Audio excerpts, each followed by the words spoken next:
There are moments in history that happen in silence, no cameras, no crowds, just one person, alone with a choice that will define everything that comes after. This is one of those moments. Her name was Captain Maya Restrepo, and in the spring of 2019, she became the first woman to complete the Crucible Solo Assessment, a classified special operations evaluation that had broken 43 men before her. But that's not the story. The story is what happened in the 72 hours before anyone knew her name. The story is what it cost her to prove something she already knew. This isn't about breaking barriers. It's about what happens when the barrier doesn't believe it can be broken. Fort Bragg, North Carolina, March 2019. The air smelled like pine and diesel fuel, that particular military cocktail that means something serious is about to happen. Captain Restrepo stood in the briefing room at 0500, the only woman among 12 candidates, listening to a lieutenant colonel explain a mission that wasn't supposed to exist. The Crucible Solo Assessment, 72 hours, no support, no extraction unless you trigger the emergency beacon, which means automatic failure. Navigate 120 miles of hostile terrain, evade a hunter force of Special Forces trackers, complete 3 tactical objectives without being compromised, and exfiltrate to a designated point by the deadline. Oh, and do it while carrying 60 pounds of gear through mountains that had hospitality issues with even the fittest operators. This is not about physical strength, the lieutenant colonel said, his eyes scanning the room with the kind of weariness that comes from watching too many good soldiers quit. This is about decision-making under duress, resource management, the ability to continue functioning when your body is screaming at you to stop and your mind is playing tricks in the dark. Maya had heard these speeches before. She'd heard them at Ranger School, where she'd been one of the first women to graduate. She'd heard them at the Q course, where the instructors watched her like she was a science experiment that might explode. She'd heard them in every briefing room where her presence was an asterisk, a footnote, a test case for policies written by people who'd never had to prove their humanity before earning their uniform. She didn't need the speech, she needed the mission. Next to her, a captain named Garrett leaned in slightly. He'd been professional since day one, which in the military sometimes passes for friendship. "You good?" he asked quietly. "Not yet," she said. He smiled at that. "None of us are." But she caught the way the others looked at her, not hostile exactly, concerned, like she was a nice car trying to run a rally race designed for trucks. They'd seen her scores. They knew she was qualified. But qualification and belief are different countries, and the border between them is drawn in doubt. The briefing continued. Maps, coordinates, rules of engagement for the hunters. The lieutenant colonel explained that the hunter force would be rotating shifts, fresh operators every 8 hours, trying to catch candidates who were getting more exhausted, more compromised, more desperate with each passing hour. "The assessment is designed to be passable," he said. "Difficult, but passable. We want to see how you think, not watch you die of exposure." However, he paused. 43 candidates have attempted this course. 19 completed it. The average completion time is 68 hours. The record is 54 hours, set by a Delta operator in 2015. Maya did the math. Completion rate, 44%. Better than she'd expected. "One more thing," the lieutenant colonel added, and something in his tone made everyone straighten slightly. "There has never been a female candidate for this assessment. Captain Restrepo, you are the first. I want to be clear about what that means. It means we have no baseline data for female performance. It means there will be people watching this closely. It means the margin for error is essentially zero." The room went very quiet. "It also means," he continued, "that if you complete this assessment, you will be proving something that has never been proven, and if you don't, you'll be cited as evidence for why it shouldn't be attempted again. That's not fair. That's not right. But that's what's true." Maya felt something cold settle in her chest. Not fear, recognition. This was the game. This was always the game. Succeed perfectly, or become the reason the door closes behind you. "Understood, sir," she said. Her voice didn't shake. After the briefing, in the pre-dawn darkness, candidates scattered to make final preparations. Maya checked her gear for the 11th time. Ruck, water, minimal rations. You were expected to supplement with the land. Medical kit, compass and map, no GPS, knife. One change of socks, which in a 72-hour movement was worth more than ammunition. She thought about her father, Master Sergeant Luis Restrepo, retired, who taught her to navigate by stars in the California desert when she was 7 years old, who'd never once suggested she couldn't do something because of what she was, who'd said, the night before she shipped to basic, They're going to watch you different. They're going to judge you different. You can be angry about it, Mija, or you can be excellent. I recommend both. She was practicing both. The insertion was by truck. Each candidate dropped at a different point in the training area's perimeter. Maya's drop point was a logging road at the base of a mountain range that looked, in the gray morning light, like a series of increasingly hostile suggestions. The truck door opened. The handler, a special forces sergeant who looked like he'd been grown in a lab specifically to be unimpressed by everything, gestured out into the wilderness. "Clock starts when your boots hit the ground," he said. "Emergency beacon is in your kit. We'll be monitoring. Don't be a hero if something goes genuinely wrong." "Roger that," Maya said. She stepped down. The truck was gone before she finished adjusting her ruck. Silence. The particular silence of mountains that have seen everything and judged nothing. She pulled out her map, verified her location, identified her first objective, a cache drop 15 miles northeast, elevation gain of 3,000 feet. Intel suggested the hunter force would be concentrating on the low valleys where movement was easier, which meant she needed to go high, stay high, and move like a ghost who understood topography. She started walking. People romanticize endurance. They shouldn't. Endurance isn't poetry. It's math. Calories in, calories burned. Hours awake versus hours the body needs to repair. Distance covered versus distance remaining. Maya had learned this truth in ranger school during the mountain phase, when her body had tried very hard to convince her it was dying, and she'd had to explain to it, politely but firmly, that dying wasn't on the schedule. By hour 6, she'd gained the ridgeline and was moving northeast through terrain that tested every ligament in her ankles. The weight pressed down, with the inevitability of gravity, which is what 60 pounds does. It doesn't negotiate. She ate while moving, she drank on a schedule, not when thirsty. By the time you're thirsty, you're behind. She navigated by terrain association, checking the map only when absolutely necessary. Every time you stop, you burn momentum. Momentum is currency out here. At hour 10, she spotted the first hunter patrol, 2 operators moving along a game trail below her position. She froze, dropped low, became part of the landscape. They passed within 50 meters, talking quietly about a candidate they'd caught that morning, who'd made the amateur mistake of using a road for easier movement. When they were gone, Maya continued. She didn't celebrate. The absence of failure isn't success. It's just the continuation of not failing yet. The first objective was a cache hidden beneath a fallen tree. Inside, a sealed package containing coordinates for the second objective and a photo she was required to memorize and return. Standard operational pattern assessment. She memorized the photo, a building schematic, looked like a compound, replaced it, covered the cache, and kept moving. Night came with its complications. Temperature dropped, visibility dropped harder. She pulled on an extra layer, switched to night movement protocols. Slower, more deliberate, every step tested before committing weight. The mountains at night are a different country. They speak a different language, mostly in the vocabulary of things that want to break your ankle. At hour 18, she reached her second objective, a ridgeline overlooking a valley where, according to the briefing, a hunter force observation post was monitoring likely exfiltration routes. Her task was to scout the OP, identify its exact location, and mark it on her map without being detected. She spent 2 hours on this. Slow, painstaking observation. The OP was well concealed, but nothing is perfectly hidden.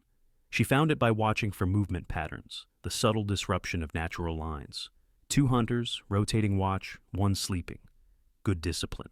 She marked the location, plotted the best avoidance route for the final exfiltration, and withdrew.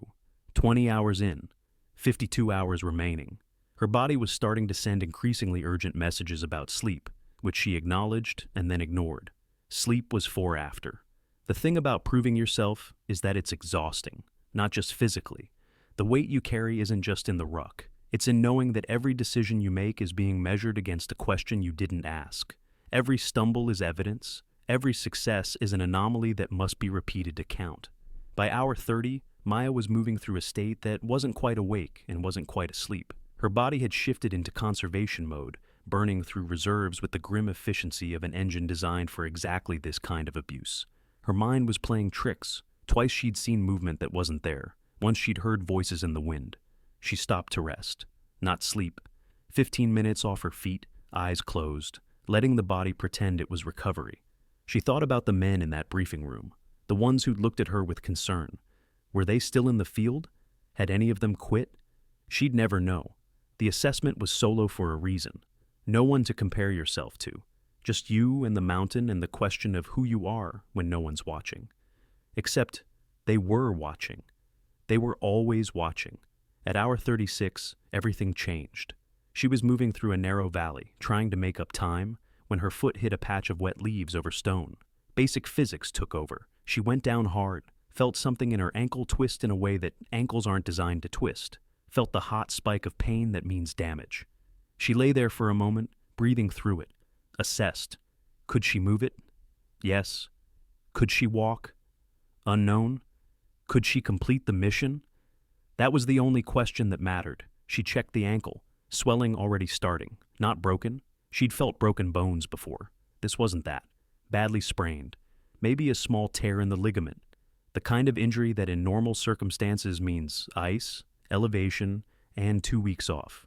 These weren't normal circumstances. She dug in her medical kit, pulled out an elastic bandage and ibuprofen. Wrapped the ankle tight. Very tight. The kind of tight that trades future mobility for present function. Took the ibuprofen, took more than she should, which would be a problem later, but later was a future tense that didn't exist yet. She stood. Pain flared white-hot, and then, reluctantly, settled into a steady scream. She took a step. Another. She could walk. It would hurt. It would get worse. But she could walk. The emergency beacon was in her kit. She could trigger it. Extraction within the hour. Medical evaluation. No judgment. Injuries happen. Everyone would understand. But everyone would also remember. The first woman to attempt the Crucible Solo Assessment. Injured. Withdrew. And somewhere, in some conference room, someone would add her name to a list of evidence for why this was a bad idea. She put the beacon away. She kept walking. Hour 48. The final objective was a mock compound, the one from the photograph, that she needed to scout and photograph without being detected by the guard force. This was the technical challenge, the one that separated completions from failures. It required patience, timing, and the ability to move like water through hard places. Her ankle was a symphony of pain. She'd stopped noticing it around hour 40. When the pain became so constant, it just became background noise, like tinnitus made of agony. She'd stopped eating because her stomach had decided food was optional. She'd stopped thinking about anything except the next objective, the next step, the next breath. The compound was in a valley, guarded by a rotating patrol. She spent 3 hours observing from an elevated position, timing the patterns, identifying gaps. Every movement was calculated. Every position was tested before she committed weight. At hour 51, she made her approach. Low crawl through undergrowth. Stop. Observe. Move.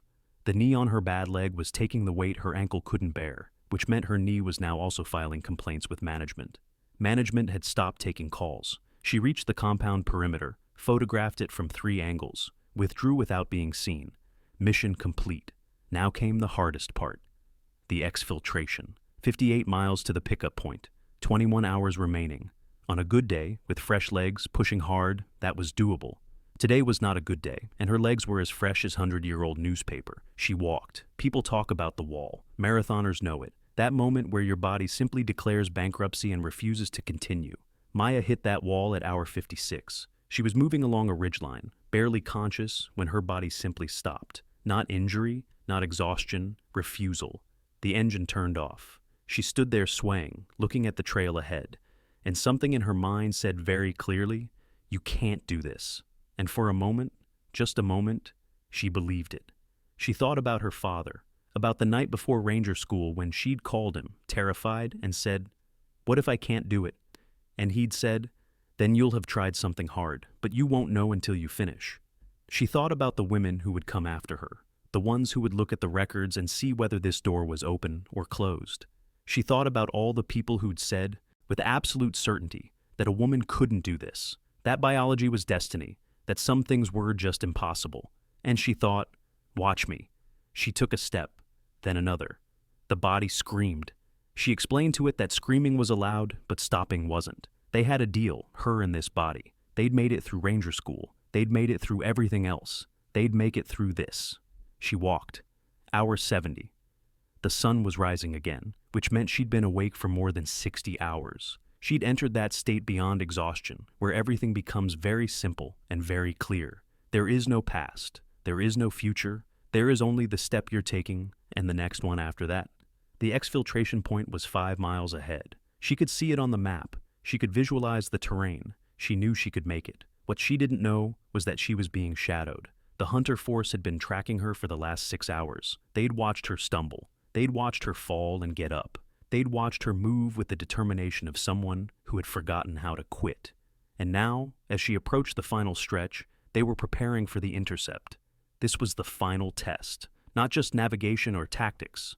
The test of whether you could still function, still think, still execute when everything in you had been reduced to raw willpower. Maya saw them at hour 71. 2 hunters, positioned along the most obvious approach to the exfiltration point. She was supposed to see them. That was the test. Could you recognize the trap even when your brain was running on fumes? She stopped, assessed. The obvious route was compromised, which meant she needed a non-obvious route, which meant going high again, over a ridgeline that would add 2 miles and climb another 1,000 feet in elevation, on a destroyed ankle, with no fuel left in the tank. She went high. The climb was something out of a fever dream. Every step was negotiation. Every foot of elevation was purchased with pain and stubbornness in equal measure. She fell twice, got up twice. The hunters below probably saw her, probably could have intercepted her if they wanted, but they didn't. Because sometimes the test isn't whether you get caught. It's whether you have the judgment and will to choose the harder right over the easier wrong. At hour 72, exactly at the deadline, Captain Maya Restrepo stumbled into the exfiltration point. The handler there, the same unimpressed Special Forces sergeant from the insertion, looked at her with something that might have been respect. "Time?" she asked. He checked his watch. 72 hours, on the dot. "Did I—" She couldn't finish the sentence. Everything was starting to shut down now that the goal had been reached. "All objectives complete," he said. "No compromise. Clean navigation." He paused. "Best first attempt time in the history of the assessment." She wanted to say something profound, something about proving points or breaking barriers. But what came out was, "I need to sit down." She sat. Then she lay down. Then she stopped being conscious for a while. The after-action review happened 3 days later, after she'd slept for 16 hours, received medical treatment for her ankle, and consumed approximately her body weight in food. The lieutenant colonel sat across from her in the same briefing room where this had started. 72 hours, he said.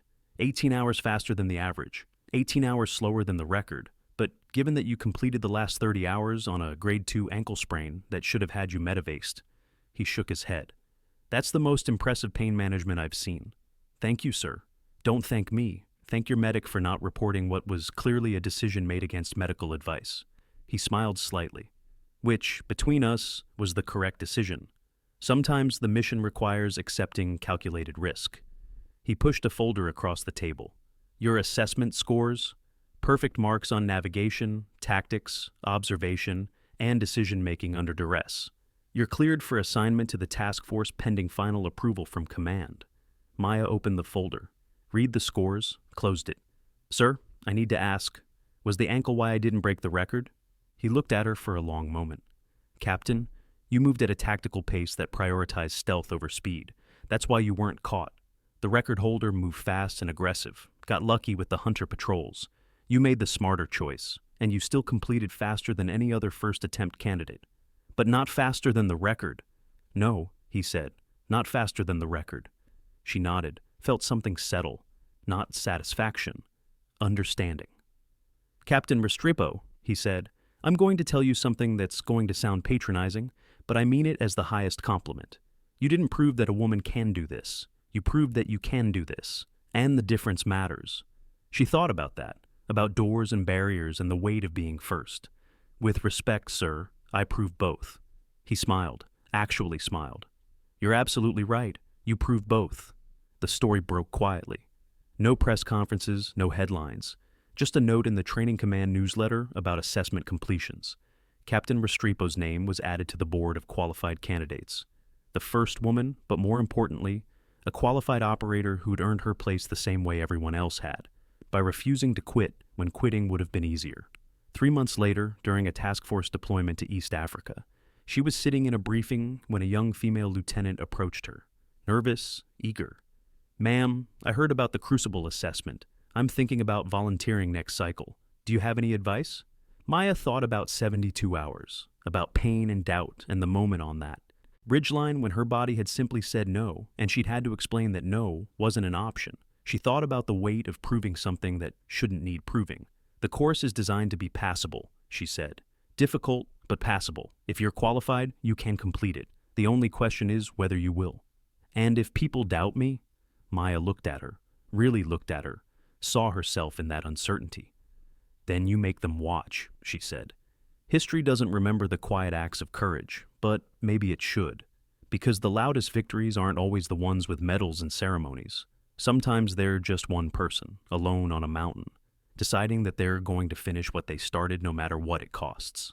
Captain Maya Restrepo completed the Crucible Solo Assessment in 72 hours. She did it on a badly sprained ankle. She did it while carrying the weight of being first. She did it because she looked at a door that said, closed, and said, we'll see about that. She never called herself a hero, but every woman who came after her knew the story, because courage like that doesn't fade. It's not about the time on the clock or the name on the board. It's about what happens when someone tells you something is impossible, and you respond by making them redefine possible. The mountain doesn't care if you're male or female. The mission doesn't check your demographics before it tests your resolve. And the only question that matters when the sun rises on hour 72 is simple. Did you quit or did you finish? Maya Restrepo finished. And in finishing, she proved what had always been true but never been tested. That courage isn't biology, it's choice. And the hardest choices are the ones you make when no one's watching and everyone's waiting to see if you'll fail.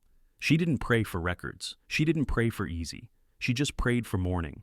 And when morning came, she was still moving. That's the story. Not about breaking barriers, but about what it takes to stand at a barrier and walk through it like it was never there at all. Not about being first, but about being so thoroughly excellent that being first becomes just a footnote to the main truth. She was qualified, she was capable, and she finished. They say the past never dies.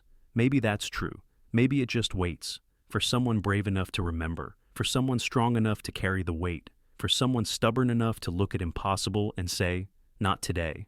In a briefing room at Fort Bragg, there's a board with names, candidates who completed the Crucible Solo Assessment. The names are listed chronologically, the times are recorded, and at the top of one column, in permanent marker that won't fade, Captain M. Restrepo, 72. Oh, not the fastest, but the first. And sometimes being first is its own kind of record. Not because it's about winning, but because every step after that, someone else can follow in those footprints and know that the path exists, that it's possible, that the door is open. And all it took was one person who refused to let that door close, who looked at 72 hours of pain and doubt and exhaustion and said, simply clearly, without hesitation, I can handle this mission. Watch me.